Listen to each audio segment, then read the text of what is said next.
Vamos ver se está todo mundo acordado ainda. Maranata? Acho que dá para melhorar ainda. Maranata? Amém. Está todo mundo acordado, todo mundo animado. Gente, a nossa vigília está avançando, estamos caminhando para o fim, mas nós chegamos agora em um momento muito especial. O capítulo 9, particularmente, eu não sei para vocês, mas para mim é o capítulo mais interessante do livro de Daniel. Desculpe aos colegas, mas Daniel 9, para mim, é o capítulo mais interessante do livro e um dos capítulos mais interessantes da Bíblia. Talvez esse seja o meu texto favorito. Eu tenho alguns textos favoritos, mas Daniel 9, eu posso dizer que é o meu texto favorito da Bíblia. Eu intitulei a mensagem que nós teremos agora de profecias libertadoras. Por que profecias libertadoras e não profecia libertadora? Porque Daniel capítulo 9 fala de duas profecias. Se você abrir a sua Bíblia em Daniel 9, você vai começar a ler o capítulo e você vai se deparar já com a informação da profecia de 70 anos do profeta Jeremias. Nós já estudamos um pouco sobre essa profecia no capítulo 6. Vimos que, ao estudar a profecia de Jeremias a respeito dos 70 anos, Daniel começou a orar conforme a instrução do profeta, porque o texto dizia: buscar-me-eis e me achareis quando me buscardes de todo o vosso coração. E ali dizia que depois dos 70 anos o povo deveria retornar do cativeiro. E Daniel, como nós já vimos, começou a fazer isso, começou a orar. O pastor Michelson falou um pouco do capítulo, falou bastante aqui do capítulo 8, mencionou que Daniel não havia entendido o aspecto temporal da profecia. E ele termina o capítulo 8 sem entender direito. Ele diz no verso 27... enfraqueci e estive enfermo alguns dias, então me levantei e tratei dos negócios do rei, espantava-me como a visão e não havia quem a entendesse. Daniel pode ter pensado que a purificação do santuário levaria 2.300 anos, aí ele vai para o profeta Jeremias e encontra a informação, e ele usa inclusive o verbo entender, aqui no verso 2 diz: eu, Daniel, entendi pelos livros que o número de anos de que falara o Senhor ao profeta Jeremias, que deviam durar as assolações de Jerusalém, era de 70 anos. E aí parece ter uma contradição, mas é 2.300 anos que vai levar para o santuário ser purificado, ou são 70 anos para o retorno do cativeiro, a reconstrução da cidade e a reconstrução do templo. E Daniel parece ficar um pouco confuso. E o capítulo 9 vai explicar tanto a profecia dos 70 anos, quanto a profecia das 2.300 tardes e manhãs. Então os pingos vão ser colocados nos is. Tudo aquilo que não foi possível compreender no capítulo 8, nós encontramos a explicação no capítulo 9. Mas vamos começar com a profecia dos 70 anos. Daniel, depois de ler aqui o profeta Jeremias, ele começa a orar. E ele começa a fazer confissões, a suplicar, conforme nós já vimos. E ele conecta a realidade presente do povo com a maldição da aliança. Se vocês lerem o verso 11... deixe a sua Bíblia aberta e acompanhe a leitura do verso 11 comigo. Sim, todo Israel transgrediu a tua lei, desviando-se para não obedecer a tua voz. Por isso a maldição e as imprecações que estão escritas na lei de Moisés, servo de Deus, se derramaram sobre nós, porque temos pecado contra ti. Bom, aqui Daniel cita claramente as maldições da aliança. O que é a maldição da aliança? A aliança é um pacto entre duas pessoas, em que cada uma tem uma parte a fazer. Por exemplo, num casamento. O casamento é a união entre um homem e uma mulher. Qualquer coisa fora disso é pecado, viu, gente? Um homem e uma mulher. E cada um tem uma parte a desempenhar. Ambos têm que permanecer permanecerem fiéis até a morte, né? Mesmo na doença, eles têm que permanecer fiel um ao outro. Então cada um tem uma parte a desempenhar. E no pacto de Deus, nos pactos, especialmente no Antigo Testamento, as alianças, essas estipulações vinham com bênçãos e maldições. Se você obedecer, vai acontecer isso, isso e isso de bom. Se você descumprir a aliança, então vai acontecer isso e isso e isso de ruim. E o povo havia pecado e por causa disso eles acabaram sofrendo as maldições da aliança.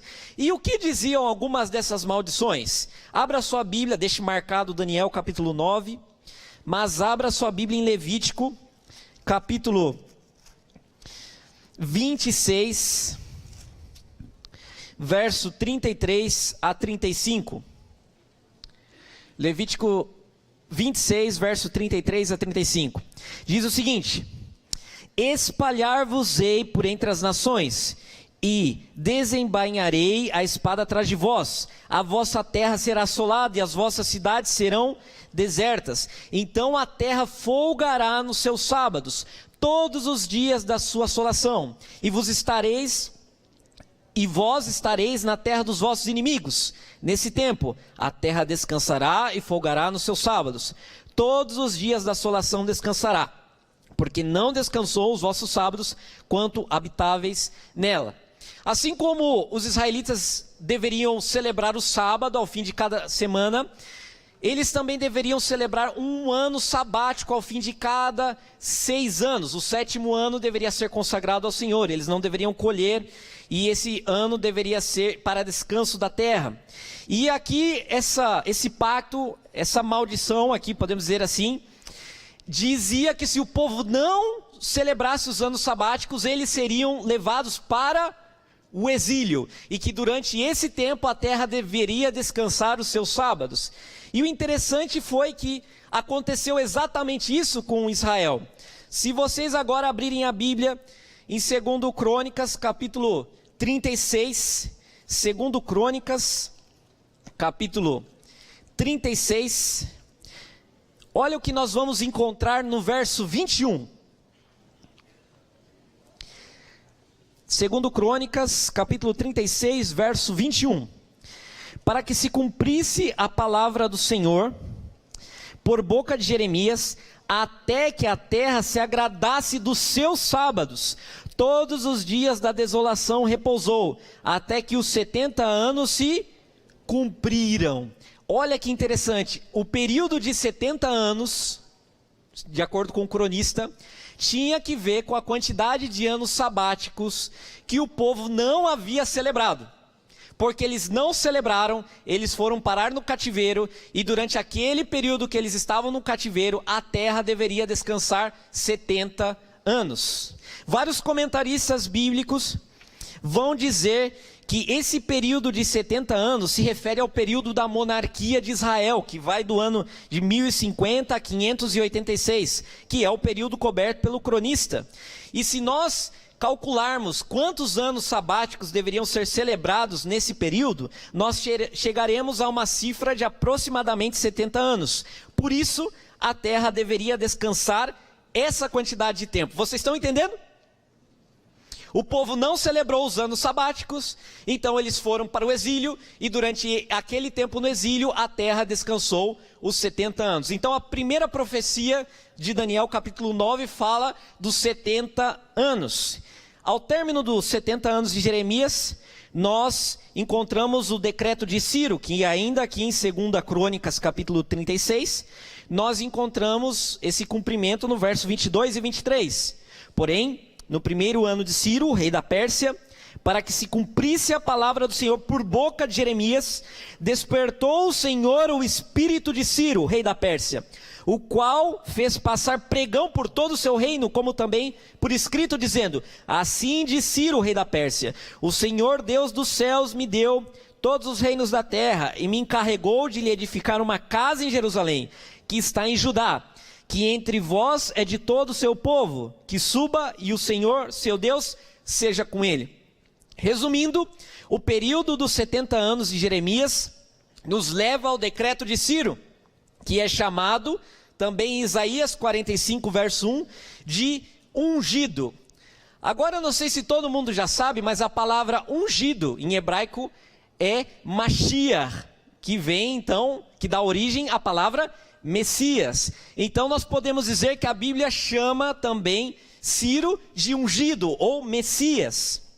Logo, a profecia dos 70 anos nos fala da vinda de um Messias que libertaria o povo de Israel do cativeiro babilônico. Essa é a primeira profecia libertadora, porque ela fala de redenção, fala de restauração, mas é uma restauração limitada, a um contexto histórico e geográfico específico. O povo estava no cativeiro babilônico e então seria liberto por um Messias, um libertador, Ciro.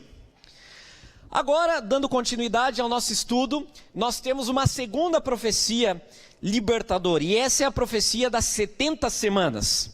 Agora vamos voltar a Daniel capítulo 9 e vamos ler o verso 24, do verso 24 ao verso 27. Acompanhem a leitura comigo. 70 semanas estão determinadas sobre o teu povo e a tua santa cidade, para fazer cessar a transgressão, para dar fim aos pecados, para expiar a iniquidade, para trazer a justiça eterna, para selar a visão e a profecia, e para ungir o santo dos santos. Sabe e entende, desde a saída da ordem, para restaurar e para edificar Jerusalém, até o ungido, ou seja, o Messias, ao príncipe, 7 semanas e 62 semanas. As praças e as circunvalações se reedificarão, mas em tempos angustiosos. Depois das 62 semanas será morto o ungido, o Messias, e já não estará. E o povo de um príncipe que há de vir destruirá a cidade e o santuário, e o seu fim será num dilúvio, e até o fim haverá guerra, desolações são determinadas. Ele fará firme aliança com muitos, por uma semana. Na metade da semana fará cessar o sacrifício e a oferta de manjares. Sobre a asa das abominações virá o assolador, até que a destruição que está determinada se derrame sobre eles. Temos vários pontos a serem explicados nessa profecia. O primeiro deles é a data de partida. Quando deveria começar essa profecia?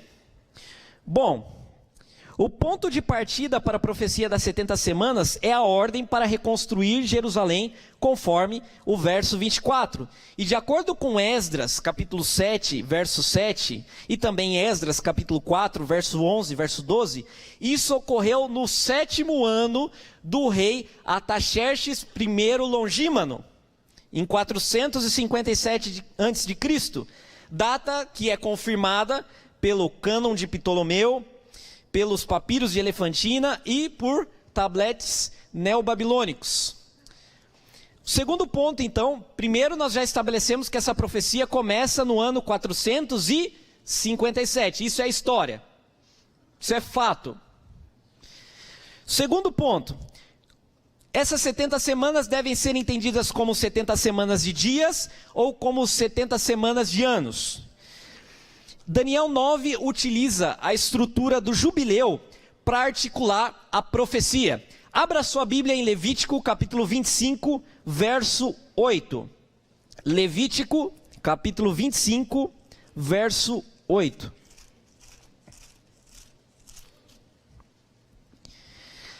Levítico, capítulo 25, verso 8. A Bíblia diz assim: contarás 7 semanas de anos, 7 vezes 7 anos, de maneira que os dias das 7 semanas de anos te serão 49 anos.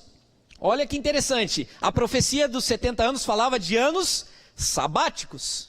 Agora olha que interessante, há um período de anos sabáticos, vezes 7 anos, que é igual a 49 anos. Aí nós chegamos ao jubileu.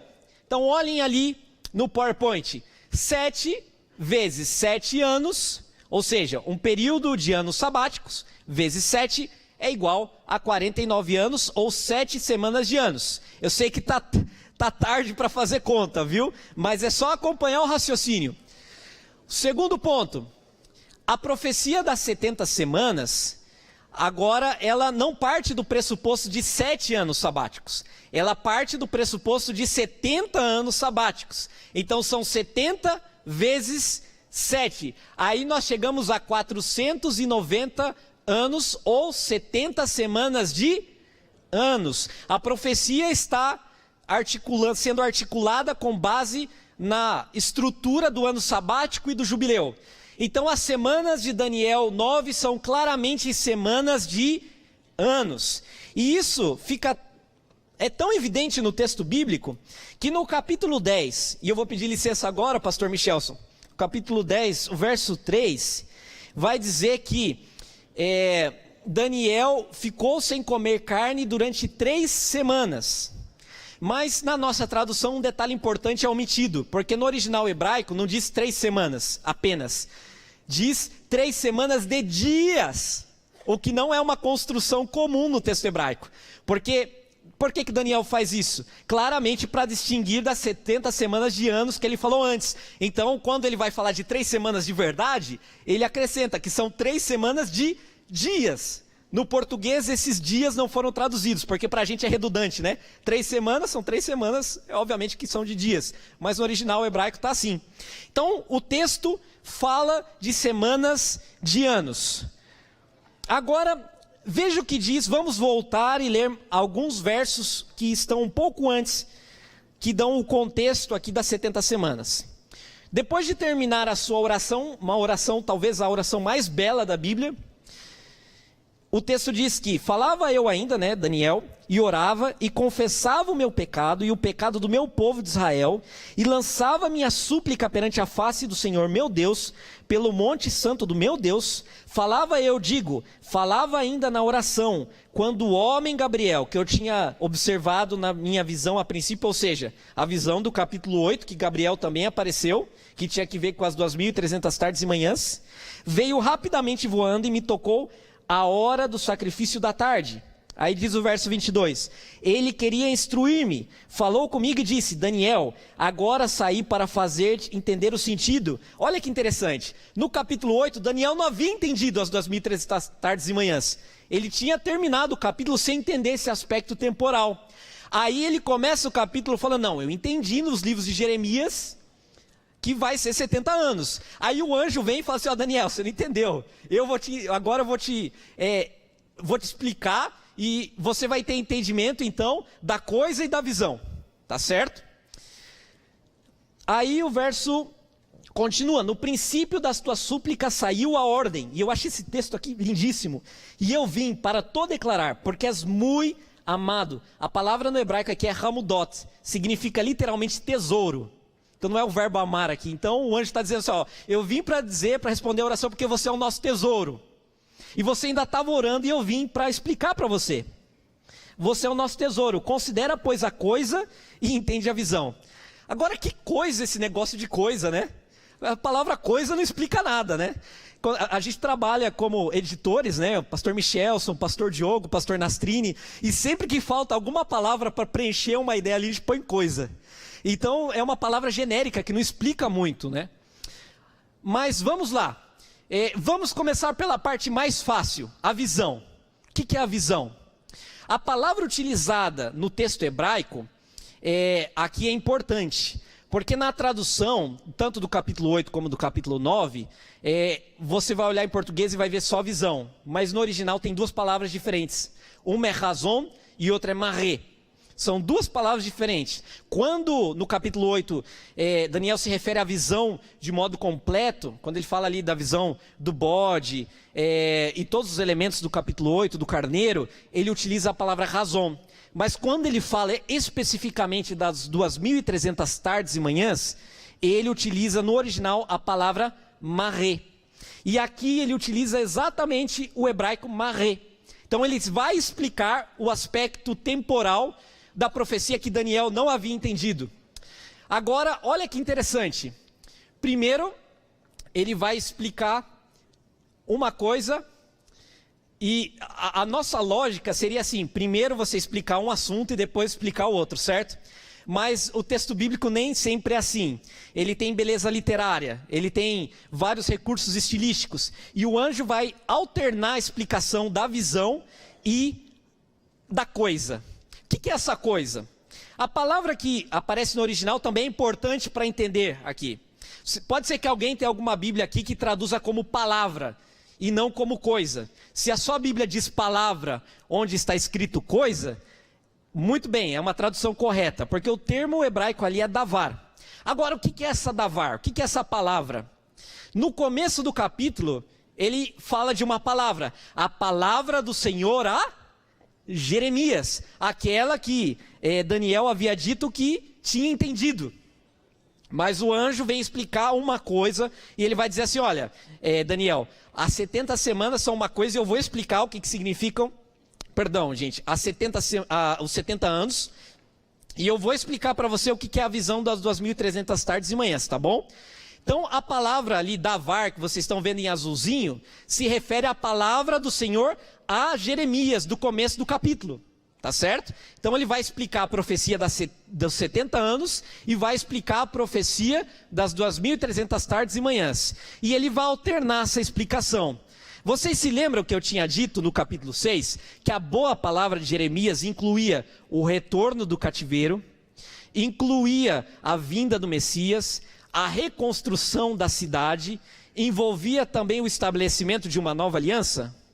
Quando você para pensar na profecia do capítulo 8, parece que esses elementos são estranhos, não fazem muito sentido. Mas se você entende que Daniel 9 vai explicar a profecia de Jeremias, faz muito sentido.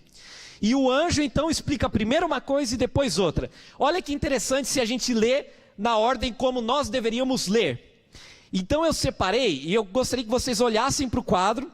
E nós vamos ler primeiro tudo o que está em azulzinho, que tem que ver com a palavra do Senhor a Jeremias. E depois nós vamos ler o que tem que ver com a visão das 2.300 tardes e manhãs, tá certo? Então vamos lá. No princípio das tuas súplicas saiu a ordem, e eu vim para te declarar, porque és muito amado. Considera, pois, a palavra e entende a visão. Aí vem a explicação da palavra.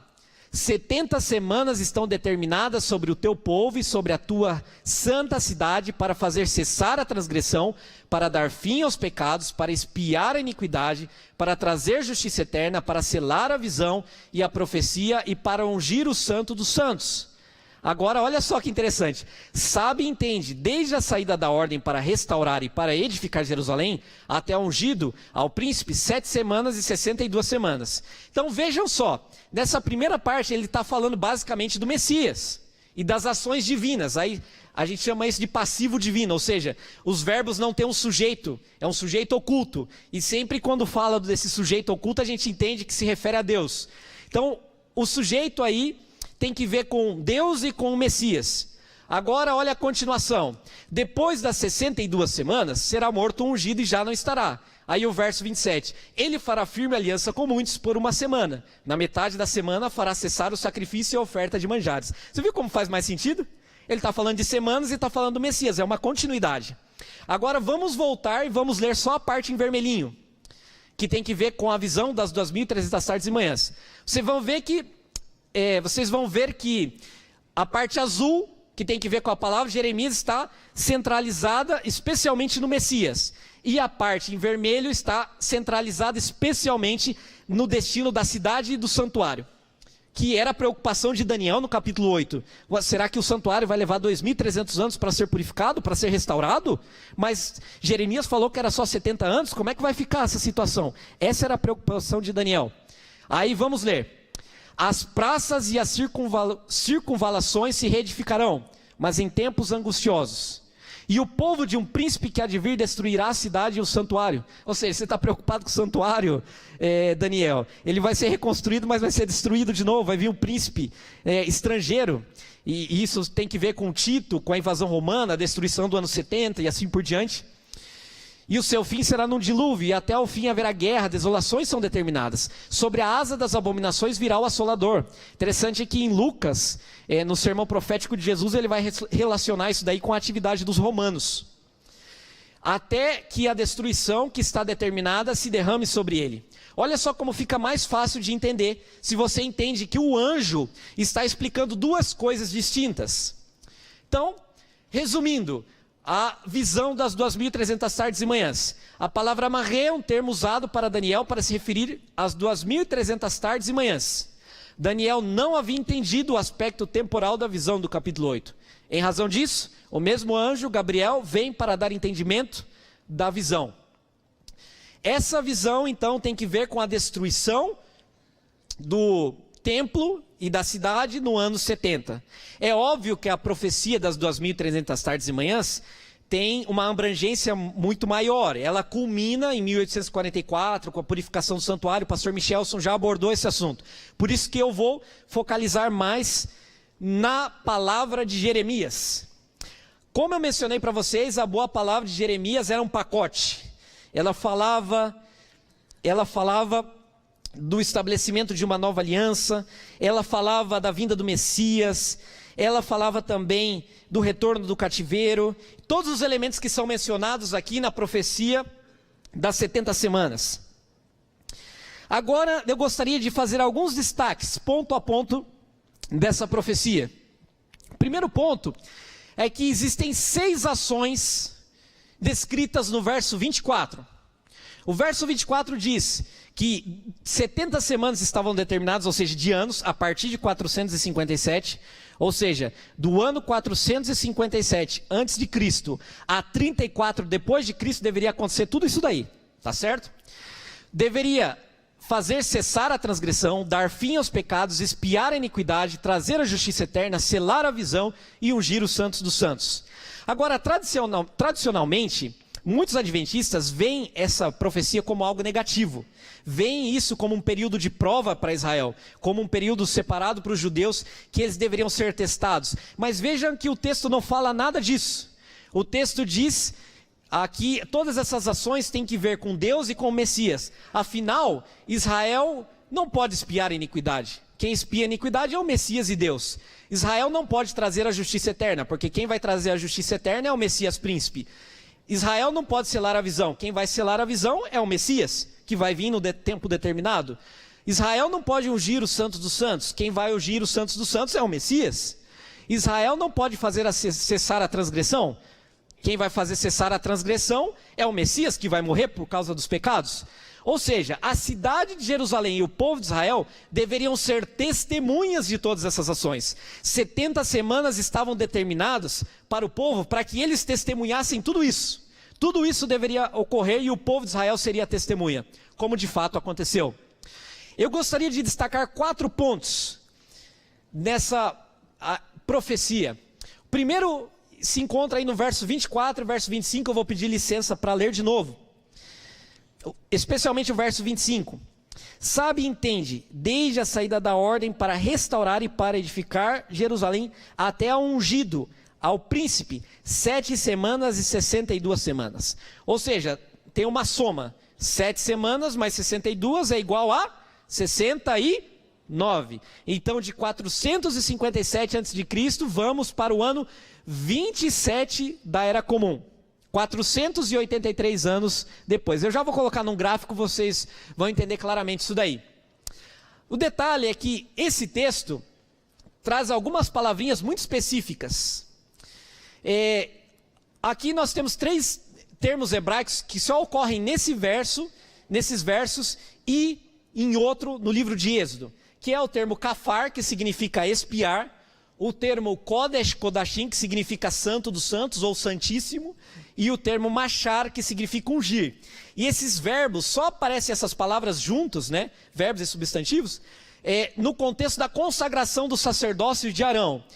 Em outras palavras, a profecia das 70 semanas está dizendo que deveria ser estabelecido um novo sacerdócio. E é interessante que quando termina a última semana, no ano 34, no apedrejamento de Estevão, Jesus está à destra do Pai. Isso é uma imagem sacerdotal. Às vezes a gente olha como uma imagem de juízo, Jesus em pé à destra do Pai, mas é principalmente no Novo Testamento, no Antigo Testamento, uma imagem de intercessão, ao lado direito do Pai, intercedendo. E o próprio Estevão, termina ali o capítulo 7 de Atos, intercedendo pelos seus juízes. Então, o primeiro ponto a ser destacado é que deveria ser consagrado um novo sacerdócio. Segundo destaque, o reino deveria ser inaugurado por Cristo, que é chamado ali de príncipe. Ou seja, esse Messias deveria inaugurar um novo sacerdócio. Esse Messias deveria inaugurar um reino. Jesus falou sobre o reino. Se você ler Mateus, você vai ver que Jesus está a todo momento pregando a respeito do reino de Deus, o reino dos céus. Então ele vem como um representante de Davi, filho de Davi, o rei de Israel. Interessante que exatamente, se vocês olharem, não vou ter tempo de ler todos esses textos, mas em Lucas capítulo 3, você vai encontrar algumas referências de tempo. Diz que Jesus vai começar, o ano do batismo de Jesus ocorre no 15º ano de Tibério. Isso confirma a data do ano 27 da Era Comum, para o início do ministério de Cristo. E é interessante que quando ele começa a pregar, e está lá em Marcos capítulo 1, verso 15, ele começa falando que o reino de Deus chegou, e ele vai dizer assim, que o tempo está cumprido. Ou seja, o tempo da profecia, Jesus está vindo no tempo determinado da profecia, para inaugurar um sacerdócio, para inaugurar um reino. Mas o texto segue, o verso 26, e para mim aqui isso é o mais interessante. O verso 26 diz que o ungido deveria ser morto. Mas vejam como o conhecimento da língua original nos ajuda a entender. Porque a palavra morto aí é uma palavra bem específica. Em hebraico é o termo karat. Ele significa literalmente cortar. Sabe por que essa palavra é interessante? Porque essa é a palavra que a Bíblia utiliza para a cerimônia de estabelecimento de um pacto, de uma aliança. Na grande maioria das vezes que a sua Bíblia está escrito assim, que Deus fez uma aliança com Abraão, Deus fez uma aliança com Davi, no original está assim, karat berit, Deus cortou uma aliança, literalmente, onde as nossas Bíblias traduzem como fazer. E por que cortar? Porque isso envolvia o sacrifício de um animal, que tinha que ser. Vocês se lembram de Gênesis 15? Que Abraão parte os animais no meio, de um lado para o outro, e passa então uma tocha, né? Fumegante no meio. É Deus fazendo um pacto com Abraão, ele tem que cortar os animais, e então Deus corta uma aliança com Abraão. Então olha que interessante, a morte de Jesus não seria uma morte comum, seria uma morte pactual. Ele deveria morrer como um sacrifício. E por que o cordeirinho tinha que ser sacrificado? Justamente aí, ó, vejam como as ideias vão se conectando. Justamente por causa da maldição da aliança. O que representava, por que o cordeirinho tinha que morrer? O cordeirinho, a morte do cordeirinho representava a punição do transgressor. Ou seja, aquele que transgredisse as estipulações da aliança deveria incorrer nas maldições dela, ele deveria morrer. Então isso era uma encenação da maldição da aliança. O que Jesus faz é morrer, assumir a maldição do homem. E ele morre como um cordeirinho. Por isso que Paulo vai dizer em Gálatas que ele se fez maldição por nós. Toda vez que um israelita cometia um pecado que não tinha perdão, por exemplo, Êxodo capítulo 31, que fala que aquele que transgredisse o sábado deveria ser eliminado. Essa palavra eliminado é esse verbo cortado na forma passiva. Ou seja, Jesus morreu para selar o pacto e morreu como uma pessoa amaldiçoada, como um transgressor da aliança. Mas não porque ele havia transgredido, porque nós havíamos transgredido e ele morre em nosso lugar, assumindo os nossos pecados, como o servo sofredor em Isaías 53. Mais um destaque, aqui só para que vocês tenham um panorama geral. 457, então, é a data de partida da profecia das 70 semanas. Depois de 69 semanas, 7 mais 62, chega então o início do ministério de Cristo.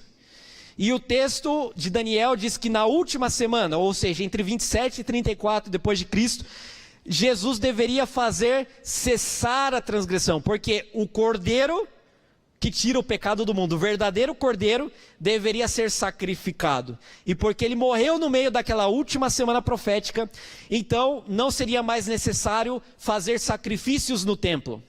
Jesus então cumpre toda essa tipologia por meio da sua vida, ministério sacerdotal e morte. Eu acho muito bonito que no livro de Daniel, as profecias do capítulo 7, 8 e 9, elas sempre enfatizam algum papel de Jesus.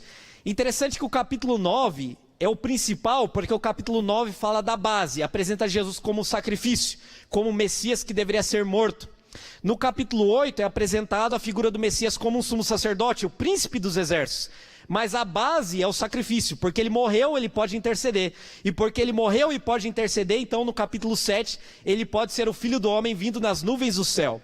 Então veja, ele é o sacrifício, ele é o sacerdote e ele é o Filho do Homem que vai vir nas nuvens do céu para resgatar a todos nós e então pôr um fim, um basta em todo o pecado.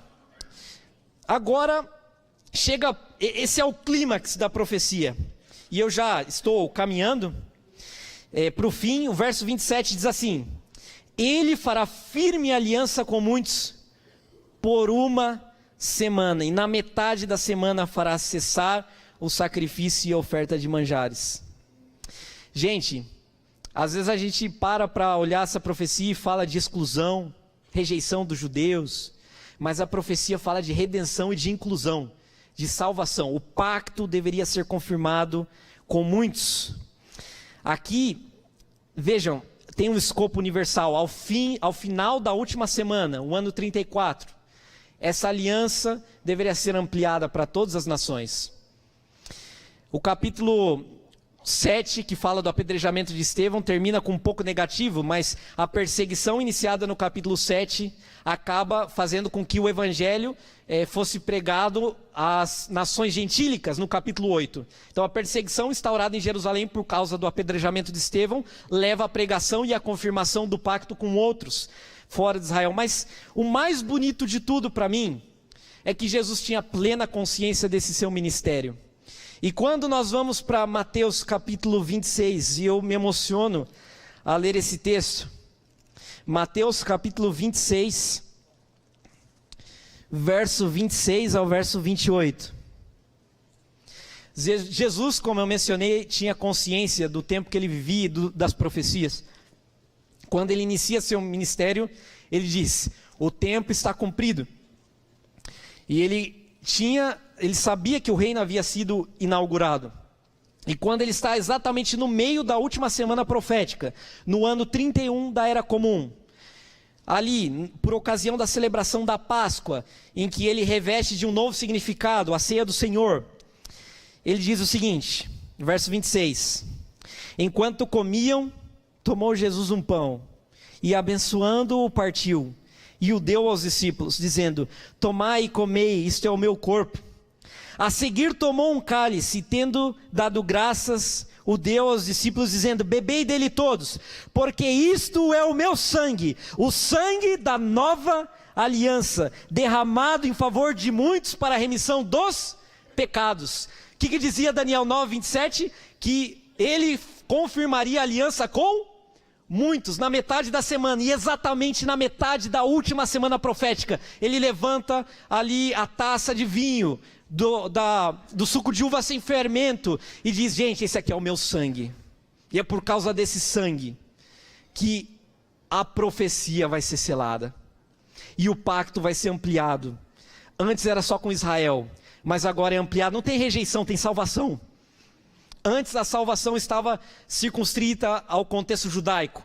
Agora a salvação é ampliada. E hoje você, eu, temos a oportunidade de receber os benefícios desse sangue. Porque Jesus foi fiel à aliança.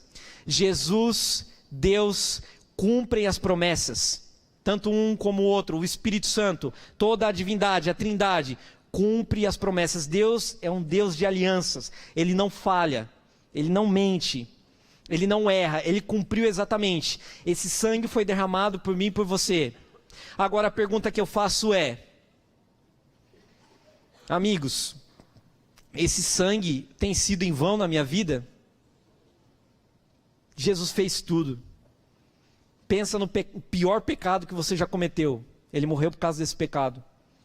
Ele assumiu a sua transgressão. Ele selou a visão. Ele expiou a iniquidade.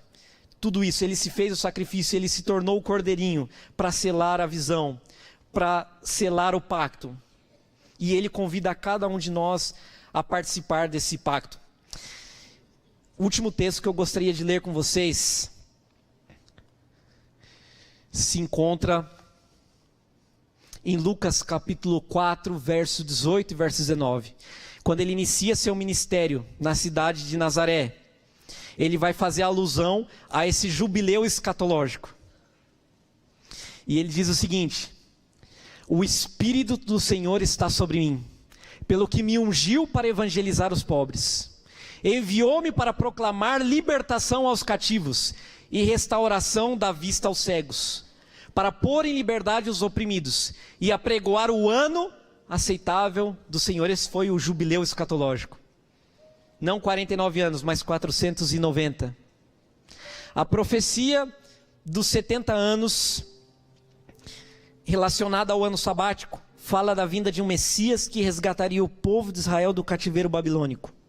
Porém, a profecia das 70 semanas, relacionada ao jubileu escatológico, nos fala de um Messias que resgataria a humanidade do cativeiro do pecado e traria a verdadeira libertação. Jesus quer que todos nós sejamos livres. E conhecereis a verdade, e a verdade vos libertará. Amigos, pelo amor de Deus, não permitam que esse sangue tenha sido derramado em vão. É o sangue do Filho de Deus. Ele se tornou o cordeirinho, a oferta por mim e por você. Não permita que isso tenha sido em vão. Ele não falhou com a promessa. Ele não falhou com a aliança. Agora cabe a mim e você aderir a essa aliança. Ele faz o convite. Ele estende esse convite a você. Você pode aceitar ou pode rejeitar. Mas Ele já fez tudo. Basta que nós confiemos o nosso coração a Ele, entreguemos a nossa vida a Jesus, e o resto Ele vai fazer. Sempre que você estiver passando por uma dificuldade, lembre-se: Deus é fiel.